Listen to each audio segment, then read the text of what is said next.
Welcome back to Crazy X Podcast. This week, Roger and I watched Season 1, Episode 3, I Hope Josh Comes to My Party. As always, we'll start off with a little synopsis. To find ways to spend time with Josh, Rebecca overcomes her childhood fear and throws a party. There's just one problem. Rebecca doesn't know anyone, and Paula has to deal with a problem with her son at school. When only a few people show up, Rebecca panics, but Josh makes her feel better, and a little help from Paula and Gamblers Anonymous results in a pretty good party. Roger, what do you think of this episode? You know, there's an underlying good message that is stuffed down by a really annoying message, in my opinion. Elaborate? I think the underlying theme of, dealing with childhood trauma was fantastic. That's a really good message. I think that's very relatable. I think facing your fear, standing up to bullies, things that are just very difficult, great. The Josh obsession is, I'm already over it. I'm going to be honest. It's just not a good look. And it doesn't make me root for the character. Yeah. I don't want to see her succeed. Maybe if Josh were a scumbag, maybe I'd be more okay. Or maybe if the character were... Because I know you say complicated is how you describe her, but to reference our other character, Regina's complicated to me. Snow isn't. Snow is just presented as good. Mm-hmm. Rebecca is not presented as a bad person, but her underlying goal is pretty sinister. She's also really self-centered. And that's not to say that she doesn't sometimes have moments where she is not. Her initial reaction when Paula said she had to leave was my God, how could you do this to me? You can't leave for some stupid child thing. Yeah. But then she's like, oh, no, of course. You need to go take care of your kid. And then she helps her at the end.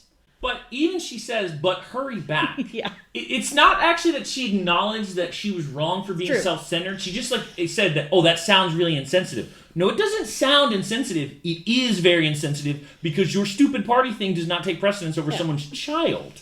Well, we do get more insights into Rebecca's childhood. Rebecca's childhood was fucked. Oh, yeah. No, I get it. It's just, they have made it difficult for me to like this main character.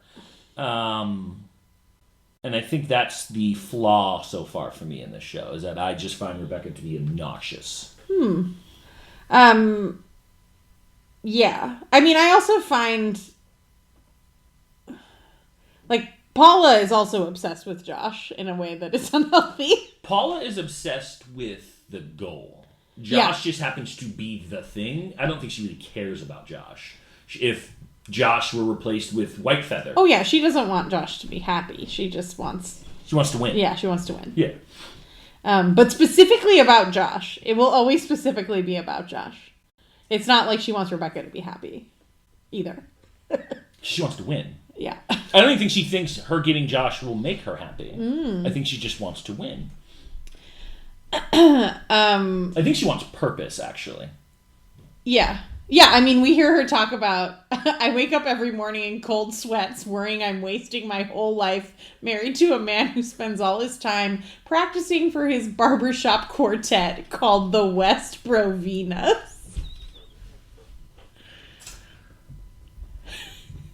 You know, this is going to sound very mean, but we just had a word for men like this, and they were called losers. There's nothing wrong with the barbershop quartet. I think they're awesome. That's fantastic. But if you are neglecting your wife to spend all of your time in a barbershop, you're just a loser, man. You're just I love my video games, but if I spend more time paying attention to my video games than my wife, I'm a dumbass.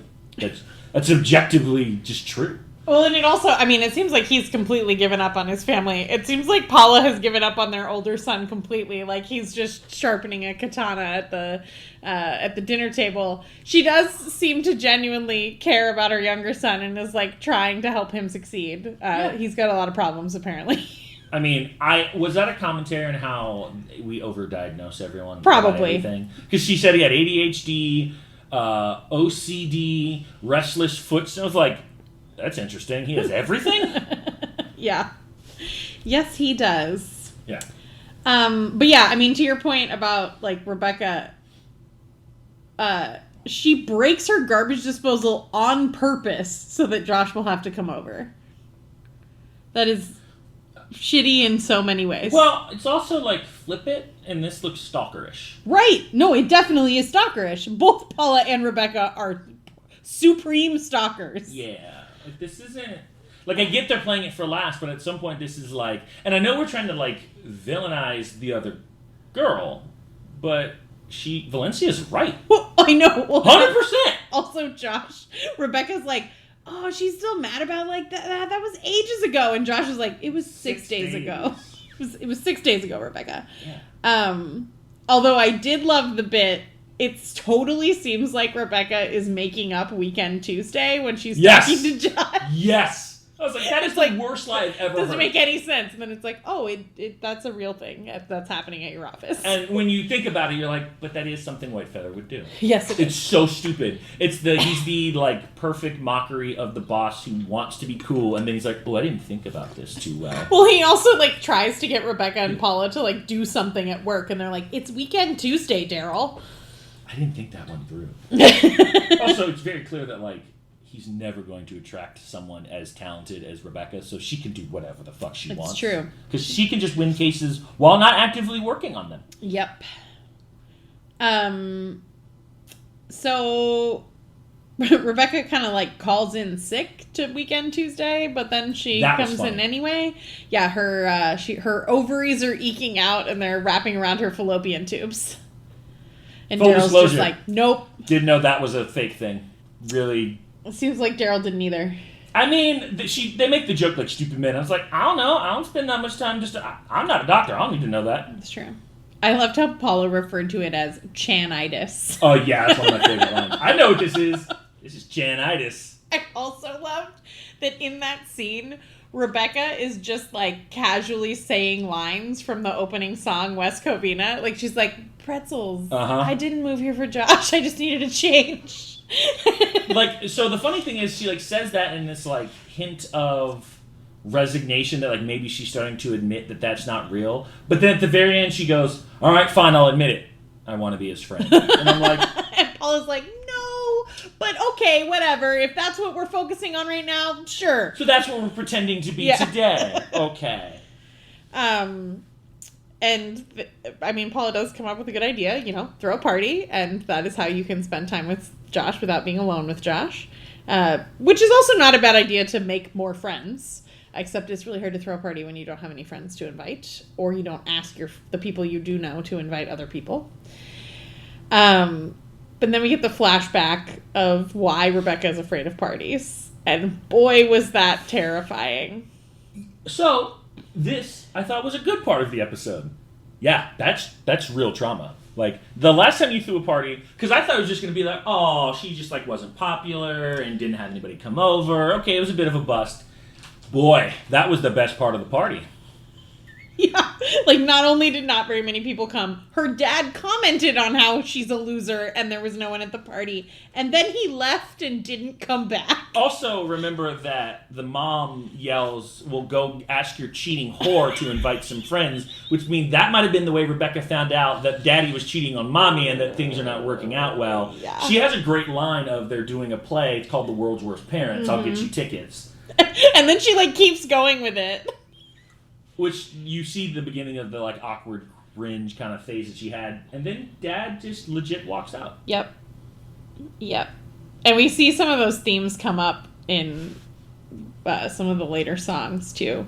But Paula convinces her to face her fear of throwing a party by singing the song Face Your Fears. That was an amazing song. Yeah. I was trying to place, like, if it was a specific parody. I think you're right. It's probably something in the, like, Tina Turner... Yeah, so I looked it up. They said it was soul and gospel. Yep, for sure. Yeah, the way that, like, the movements that she makes were, like, it reminded me of either Whitney or Tina Turner is kind of who I settled on. I was like, it's that era of, like, type of song. Big, powerful voice with, like, the backup singers. The advice was ridiculous. It was terrible. I could not stop, like, laughing. Like, it was so bad. And it got worse and worse. I also love how the kids in the, like, choir play off of what Paula says. Paula's got pipes, man. She can sing. I know. I was like, damn. And she apparently... Like, Rebecca can sing, too, but, like, Paula can sing.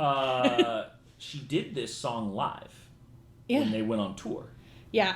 The last episode of the show, there's a series finale, but then there's a concert that we'll get to watch. Like an epilogue. Yeah, it's fun. It's live. Yeah, I mean, like, at some point, because, like, there's a song, and then she just starts listing off all of the bad shit that you should do. Like, run with scissors. Okay, that's bad, because you can fly. Yeah, fly out a window. What? Fly off a building. What? Okay, that's dangerous. Stare at the sun. What? Play in the street. What? If you're scared of bees, get stung. Don't have an EpiPen ready.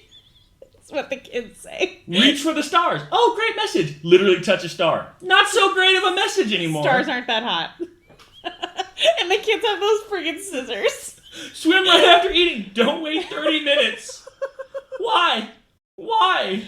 Wipe back to front. Foul. That is my favorite line of a song in this wipe back to front. Foul. Foul. Great song. So good. Great song. Somehow a good message with a terrible message in there. Well, then Paula tries to use that on her kid later. She's like, run with scissors. And he's like, what the fuck are you talking about? Okay, so I want to point this out. At one point I asked, is that real? And you said, no, you got to get over that. And I was like, okay, fine. And then later in the episode, they asked where Mrs. Hernandez is. And then, like, some techno starts going, and she's doing, like, running parkour, and that really happened. Mm-hmm. I see how you might be confused. Thank you! I can tell you that almost all the songs are not real. But Mrs. Hernandez parkouring should probably also be fake? Totally real.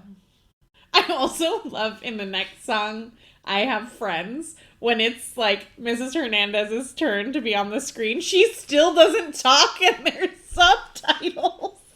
Amazing. She never speaks. I mean, I get it. Rebecca also invites Greg to the party. And he tries to pretend like he's not going to come. But he still does in the end. I don't know that... I could buy that he really didn't want to go. Yeah. Yeah. I don't know that he was pretending. I think he was like, I don't want to do this. Well, earlier when you said that you have a type and your type is she's kind of a bitch, Greg has a type and it's pretty girl who ignores him. Yes. His delivery of all lines is so good. He has this, like, dry but biting wit that just fits so well with the absurdity of the show. Because everything he says is right. But he just delivers it in this kind of, like, even at the end where he's like, you're fitting in so well around here. And she's like, oh, it's like, it's not a compliment. And just leaves.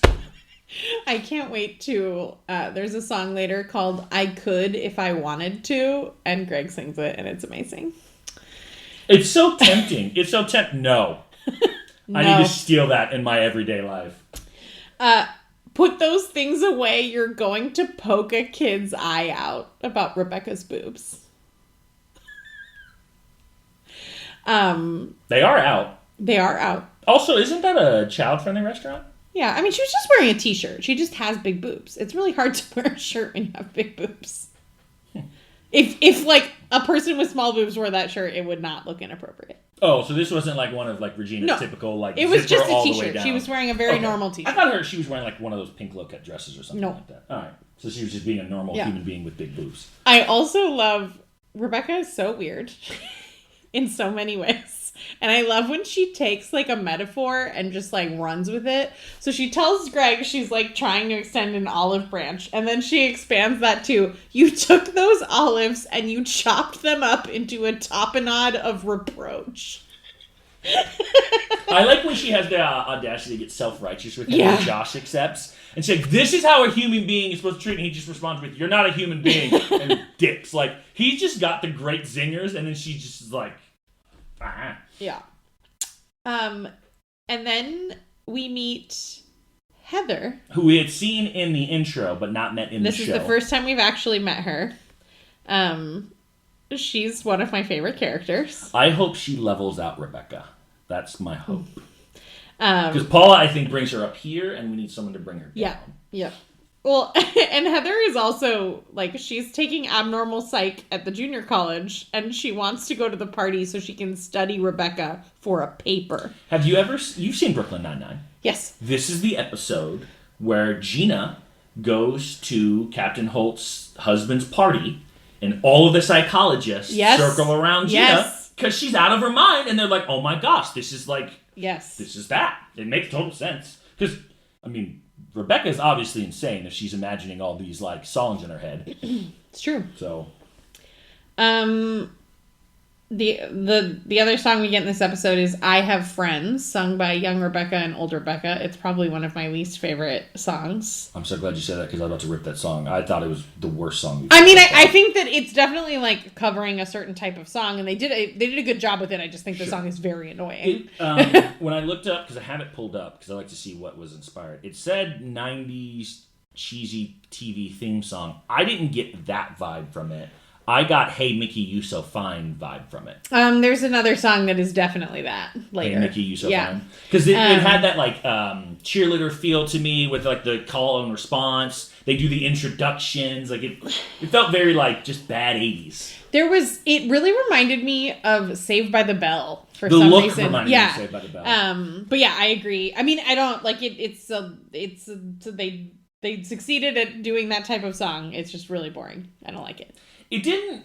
I feel like it's like it's a cringe song. Yes. And I feel like they should have made the characters way more uncomfortable. Yes. Like Greg should have been in that and being like, I don't want to be here. Yes. Yeah.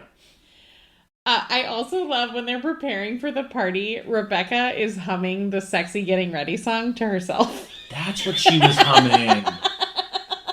That's a good callback. I like that. Yeah. I like that. God, they hate Daryl so much. Do they? Well, it's just Rebecca tells Paula that she invited Daryl to the party, and Paula says, "Why do you hate me?" And Rebecca says, "He's so sad." Is that incorrect? No, it's not. It's not. I don't think Rebecca hates Daryl. Yeah. Paula clearly has some beef with Daryl. Well, most people don't like to party with their boss. That's true. That's true. Especially when their boss is sad. Yeah. Tommy's school. So Paula has to go to Tommy's school, and his principal is scary. I like this too. Also, I love how he ran with her advice exactly as she described it. And she's like, "Why weren't you afraid of getting caught?" Well, I was, but thanks to you, I overcame that fear. I'm trying to figure out how he stole this test and got caught. Did he just not copy the answers like any smart kid would do?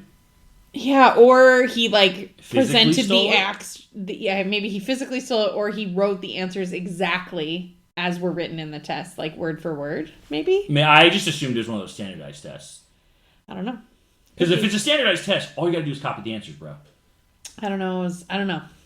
If you wrote it word for word, then that'd be a dead giveaway. I also love how he tells her that the principal's scary, and then she comes out and she's like, "He is scary." He was scary. He was a jerk. Well, I mean, stealing a test is not good. He wasn't a jerk. He was insensitive. Yeah, that's true. But he wasn't wrong that, like, well, I mean, you cheated. Like, a lot of places you get suspended for cheating, if not expelled. Blatantly. I mean, most of us, you didn't, but most of us cheated on tests. But, like, we didn't steal a test. It never even occurred to me to do that. Because you're weird. Just like you think a B- is bad. Chelsea, I would have cheated off your test all of the time. I would have never told you. I would have just done it. Yeah. I would have been angry if I found out. And that's why I would have never told you. That's smart of you. I know. Why do you care, though? That's the thing that's weird to me. It's not making you look bad. I worked hard and you didn't. I don't know. It's stupid. Yeah. It doesn't matter. I know. Well, in that exchange with Heather at the party later, when she's like, "School is stupid," and like, "Look at her. She went to Harvard and like, she's crazy." And then Tommy, she was on a good point. It's true. But then Tommy's like, "So you're totally like rich and successful now, right?" No. Heather's like, "Not at all, but I'm cool." And that's way more important. Like, her first part, it's honestly, if you ever had any, it's going to sound mean, if you ever had a conversation with someone who's done nothing, they always have these great lectures about where, like, society wants to pigeonhole you, and you got to go to school, and that's just bullshit, man. And you're like, that's a totally fair point. So your alternative life has produced what again for me? Well, I'm in between. So you live at home with mom and you're 35 and you have no career. Yep. Maybe your way is also wrong. Yep. That's true. Yeah. Now, granted, she's obviously young. She's in college, so not a big deal. But yeah, she's not that young. Heather's been in college for a long time. I mean, plenty of people go to school for 6 or 7 years. They're typically doctors. But I'm just saying. Most people don't go to junior college for a really long time. Community college. Oh. Noted. I also just love that Tommy is at this party at all. He's just hanging out at this party with a bunch of weird adults, including a meth addict. Okay. Normal scenarios, I would say. Weird. Considering what his home life looks like. It's true. With dad apparently not present at all, and older brother just sharpening a katana at the table. I mean, tomato. It's true. And I love how she takes him to go just find random people to come to the party. And she says, oh, something anonymous just got out. Are you drunk? They're like, gamblers. She's like, perfect. Amazing. But that's the thing. Paula just wants to win. It's just a game. Yep. Which is actually, in some ways, like, it's funny, but it's also, like, depressing. Because that's all she has. Well, yeah, I think it's two things. Both she wants to win and, like, she wants something exciting to do. She wants a purpose. Yeah. Yeah. And Greg came to the party anyway, and he had that great line about Rebecca starting to fit in. I also liked his line about how, like, oh, I see how you look at Josh. And she's like, oh, we're just friends. And he's like, oh, yeah, we're just friends.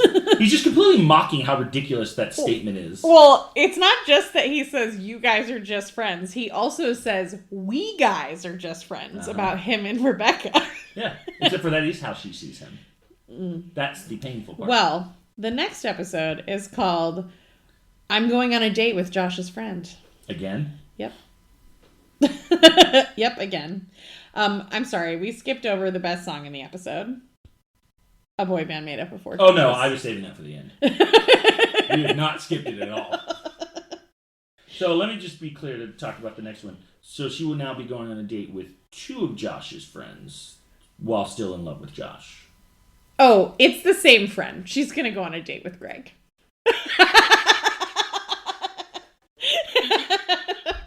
Simp? Yeah. You know, when men do this, we call them dogs. What is the female version of a dog? She's a dog. Yeah, but we need a better word than that. A cougar? No. That's already used. And that's like specific. That's an older woman who prowls yeah. for younger men. That's a good question. Yeah. We need something to describe that type of woman the way that describes that type of man. Yep. All right. Do you have anything else that you would like to talk about before we move on to favorite moment? No. I'm good. Okay. I have 3 favorite moments. I have 1, so you can go. Okay. I separate moment and song. Yep. Okay, great. The Mrs. Hernandez bit. That was so great. Which one? Where she's doing parkour. Oh, that was great. I also loved the, like, in the song. I Have Friends song, yeah, it was great. But the parkour was just, like, it blew my mind. Like, I was like, it actually is part of, like, my most ridiculous, like, idea. Like, she's doing parkour. Mrs. Hernandez at, like, let's say she's 50. Yep. Parkour. You think we could do parkour right now and neither one of us are 40? No, definitely not. I could do it once and then we go to the hospital. Heather wanting to study Rebecca is like the best concept. That doesn't seem ridiculous to me. It's not ridiculous. It was my favorite moment. Yep, 100% perfect. She's just so like dry, and she really doesn't want to come to the party. And then all of a sudden, she's like, "Wait!" And then she's like taking pictures at the party the whole time. Like she's literally observing it, like it's a psychological experiment. I also like that the kid likes her. Oh, I feel like those 2 would be funny. Amazing. Yeah. Mostly because he's dry, like, oh, so you're successful? Not at all. My last favorite moment is that the name of the band in the flashback is Room Temperature, which is like a play on 98 degrees.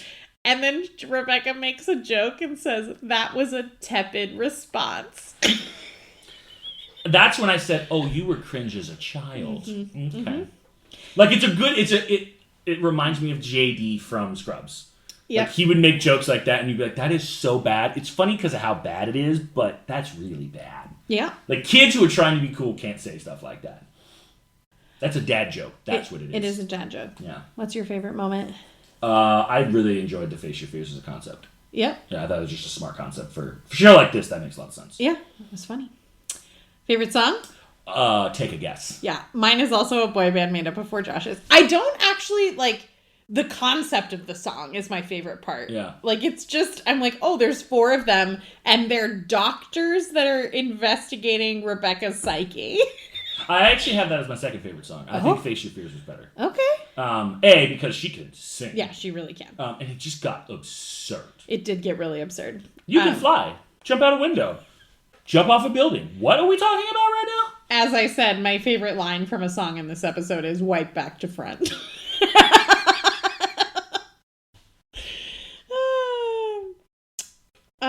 Most ridiculous moment? I have 2. My most ridiculous moment was the boy band made up of 4 Joshes. Yeah, it's also ridiculous. What?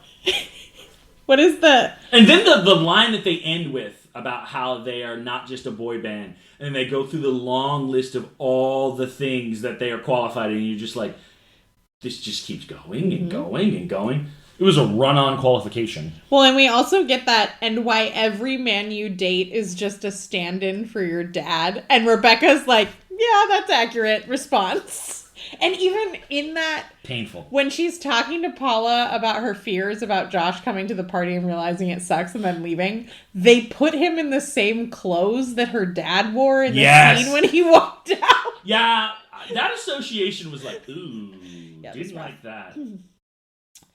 I have 2 most ridiculous moments. That was my only ridiculous moment. Rebecca shoving chicken in her garbage disposal. I mean, it's on brand, but very ridiculous. And then just, like, trying to pretend like White Josh is somehow a disgusting human being. Bananas. I don't even know what to say to that. I mean, he's not even my type. He has, like, no body hair, but he's, like, a very attractive He's man. objectively... Like, well, the weird thing is, he actually, like, is very similarly shaped to Josh. That's why they call him White Josh. Yeah, because he looks like Josh, but he's white. So, like... Also, Daryl smokes meth. That was... accidental. Hilarious. Yeah. That why I've been digging a hole for an hour? But it's so much fun! Alright, I got a complex loser-winner situation here. Complex loser-winner situation. Okay. Yep. I have 3 losers. Oh, I have 1, so I'm curious on yours. Okay, well, my first one is Greg. I actually disagree on that one. I feel like, you know, we caught on to, like, Greg is a simp, and Greg came to the party anyway. Mm-hmm. And he still likes Rebecca. Definitely not, like, a huge loss, but... I don't think it's a loss here. I think that's a loss definitely next episode. I think this, nothing changed for him. And in fact, I think he gained a little bit of clairvoyance to the point that I almost considered putting him as a winner. Yeah. Because I think before he wasn't aware of how much she was in love with Josh, and now he's like, oh, I see what I'm working with here. I get it now. Yeah. And then I have Josh. Interesting. Josh is a loss, huh? Yeah. Huh. I mean, I think that he, he's, like, very sweet, and you can see why Rebecca likes him. Like, he like, you know, makes her, he makes her party fun. Yeah. But he also is, like, rationalizing lying to his girlfriend. I guess he stands up to his girlfriend, sort of. Does he lie to her? He doesn't tell her where he is. But I don't think that's as big of a loss as Rebecca for 2 reasons. The flashback, Jesus Christ. Just like, that's a huge loss. That's one of the worst losses I've ever seen. Yeah. And then just, like, continuing to lie to herself and, like, make up reasons to see Josh is not great. Well, she's just here because she needed a change. Right. She just needed a change. Who you got? Absolutely agree on Rebecca. Yeah. No question about that. This is more humorous, but White Feather. Daryl? Yeah. Listen. I recommend, in general rule, don't do drugs. But if you choose to do that of your own free will, so be it. accidentally doing meth sounds like a terrible time. And making an emotional connection with someone who regularly smokes meth. Yep. Not great. Just all bad. But That's a good one. I like that choice. Just feel like I don't want to do meth accidentally. I don't want to do meth intentionally. Definitely don't want to do it accidentally. Yeah. And also, he's just sad. Yeah, he's a sad person. Yeah. And also, he kind of messed up with Weekend Tuesday. Yeah. Yes, he did. Not his best day. Nope. I have 2 winners. I also have 2 winners. So the fact that you said something complicated makes me think one of your losers also won? Yeah, Rebecca. It also won. Despite like obviously the flashback and like the continuing to lie to herself, she did face a fear and it worked out. Like she tells Greg, like, you know, I was really afraid of throwing a party and it worked out okay. And I think that's good. That's fair. Yeah. I see where you're going with that one. That's like basically like there's some bad, but there's some good in this. Yeah. I see that. And then I also have Paula. Definitely Paula. Definitely. Both for standing up to the principal and also she's just having a great time. She got drunk at her friend's party and she didn't have to hang out with her husband who's always singing barbershop. Like, I think I could have put her as a loser just for finding out how sad her life is. Yeah. But I think her overcoming the principal and actually showing some genuine concern about the child who's not a serial killer. Yeah. Because I'm going to be honest, I don't know why else she'd be sharpening a katana. That's just weird. I think, her standing up to the principal, though that was farcical for no reason, you could have just brought your lawyer in there. It's true. Probably would have been more intimidating. You say, hey, this is my Harvard and Yale lawyer friend. Yeah. And also, like, is a scary principal really going to back down just like that? I mean, having to pay a $26,000 but fine. How did he know that she wasn't just pulling that out of her ass? Well, he probably does know that. He was just hoping that she didn't know. Oh, gotcha. So he knew that he was caught between a rock and a hard place. Yeah. Your other winner? It was Rebecca and Paula. Oh, Josh is my winner. Oh, interesting. I think him helping. Rebecca it was very sweet. Big deal. 2, standing up to his crazy Hulk out girlfriend is what he described her as. I mean, the girlfriend isn't wrong. You shouldn't be hanging out with Rebecca because she's got, sinister intentions. Crazy. And she's crazy. Yeah. She is literally the crazy ex-girlfriend, our titular character. But yeah, I think this is a good episode for him. And he performed as himself 4 times. Yeah, the Backstreet Boy in-sync performance was hysterical. It's true. I agree. Yeah. It took 6 hours to film that video. Oh, you looked it up? I'm looking at it right now. 6 hours. That doesn't surprise me. That's crazy. I'm excited. We got to see some of it here, but Josh can sing okay, but Josh is an excellent dancer. That makes sense. And I can't wait until we get to see more Josh dancing. He's Britney Spears. Yeah. Yeah. All right, so next time we're going to watch episode 4, I'm Going on a Date with Josh's Friend. What are you looking forward to, Roger? Not that. I mean, I'm curious to see how part 2 goes in the sense of, okay, Greg, I know you're still a simp, but you also know she's in love with another guy, so what does this now look like? The songs in the next episode are so good. Is one of them Settle for Me? Yes. Is it sung by Greg, or is it sung by Rebecca, or is it both? And are they talking about different people? Both, actually. There's a reprise. Gotcha. Yeah. So that'll be interesting. I am a bit curious to see how things develop when the girlfriend returns. Mm-hmm. So that'll be interesting. The songs, I have to admit, 2 out of 3 songs I like. Obviously, I did not like We Have Friends. Just a miss for. I don't think they missed the mark what they were going for. I just didn't like what they were going for. Yeah, that's fair.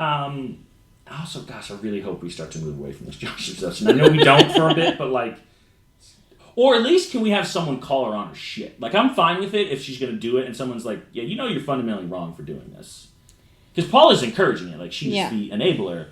I think we need like someone who's secondary. Like maybe, what's the neighbor's name again? Heather. Yeah, to be like, yeah, this is like, this is morally repugnant.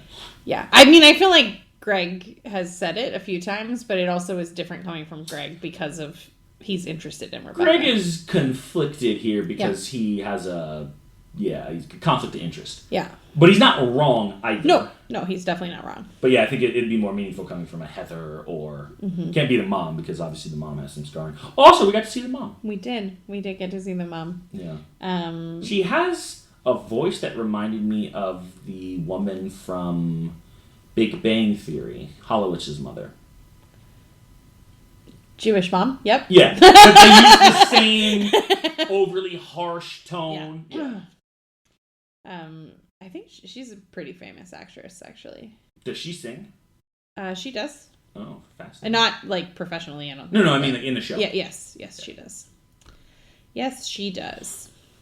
Well, please be sure to join us next time when we watch Season 1, Episode 4, I'm Going on a Date with Josh's Friend. We will see you next time.